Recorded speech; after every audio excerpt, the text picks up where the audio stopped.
Isang mabilis lang na recap ng mga nakalap natin kanina sa PBA ngayong Sabado, November 30. Ako po si Ruben Terrado.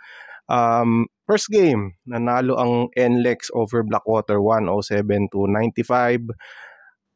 At si Robert Bolick nakabawi sa kanyang slump. No? Masama yung laro niya no first game niya, 1 of 11 from the field. Pero ngayon, 23 points, 10 assists, 5 rebounds. Magandang performance para kay Robert Bolick. Maganda rin ang nilaro ni Michael Griffin Watkins, 26 points at 25 rebounds. Yun ang import ng NLEX. So nagwagi sila for the first time after 2 games. Kung matatanda natin, natalo sila against Northport doon sa kanilang first game, kung saan lumamang na sila ng malaki ng first quarter pero natalo pa rin sila. Blackwater bumaba sa 0-2. George King 40 points. Pero once again, walang suporta. No? Si Justin Chua lang yung double-digit scorer with 13 points. At ang masama pang balita ay wala doon si Cedric Bearfield, ang kanilang rookie. Meron siyang iniindang injury, I believe plantar fasciitis. No? So mukhang matatagalan pa bago makabalik itong si Cedric Bearfield. Sa second game, Terra Firma at Northport. Nanalo ang Northport sa score na 113-101. Arvin Tolentino, impressive, triple-double, 21 points, 13 rebounds, 10 assists.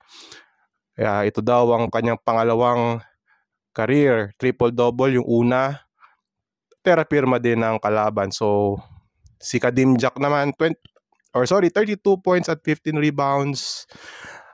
2-0 na ang Northport. Tabla na sila with Eastern sa team standings. Sa ibabaw ng team standings, habang ang Terra Firma bumaksak sa 0-2. Mga nakalap nating balita, yun nga, si Vic Manuel nakalaro ng kanyang first game kontra or bilang isang member ng Terra Firma, 23 points. So siya pang top scorer, no? 23 points, 5 rebounds, and 2 assists at 1 steal. Sabi niya, excited siya no, na makapaglaro kasi at the end of the day, yun naman ang kanilang gusto as a player, yung playing time, yung makapaglaro ng maraming minuto, at nabigay nga sa kanya yung maraming minuto na yon. 26 minutes, not bad. Sabi nga ni Coach Raymond Chonco ng Terra Firma ay sigurado mabibigyan siya ng minuto dito sa Terra Firma.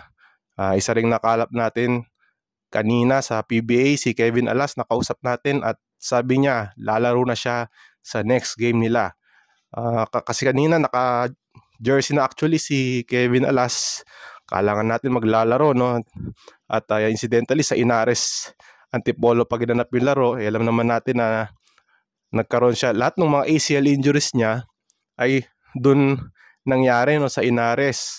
Akala natin maglalaro siya, but ang sabi niya sa next game na lang siya maglalaro. Ang next game na yon ay, check natin ang schedule, gaganapin sa Martes against Terra Firma sa Ninoy Aquino Stadium. So yan na muna ang mabilisang recap natin. Yun nga, galing pa tayo sa Inares Center sa Antipolo.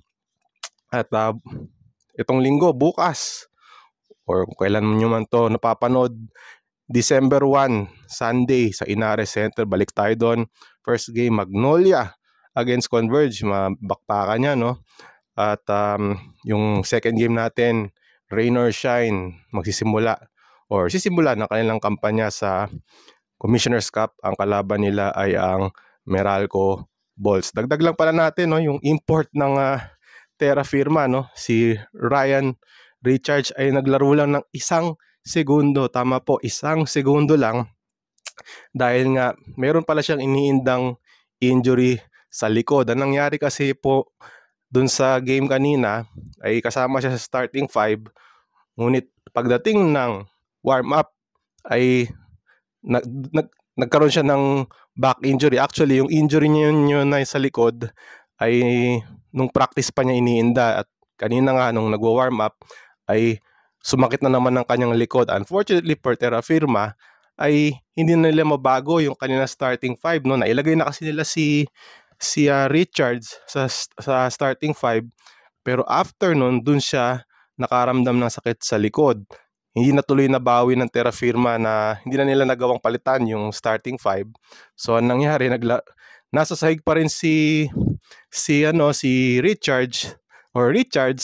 Ang nangyari nung nanalo nung jump ball yung Northport ay dali-daling finaul nitong I believe si Mark Nonoy, finaul niya itong si Franyu para matigil ang laro, at after natigil ang laro dun pa lang pinalitan si Ryan Richards. Kaya kung titingnan niyo yung statistics, 1 second ang lilaro ni Ryan Richards. Sabi nga ni Coach Raymond Chonko, mukhang papalitan na nila yung kanilang import na si Ryan Richards dahil nga hindi talaga impresibo yung kanyang pinakita so far para sa Terra Firma Jeep. Yan, dyan na muna nagtatapos ang ating recap. Mabilisan lang dahil nga kailangan na natin magpahinga. Medyo galing tayo sa biyahe, galing tayong Inare Center.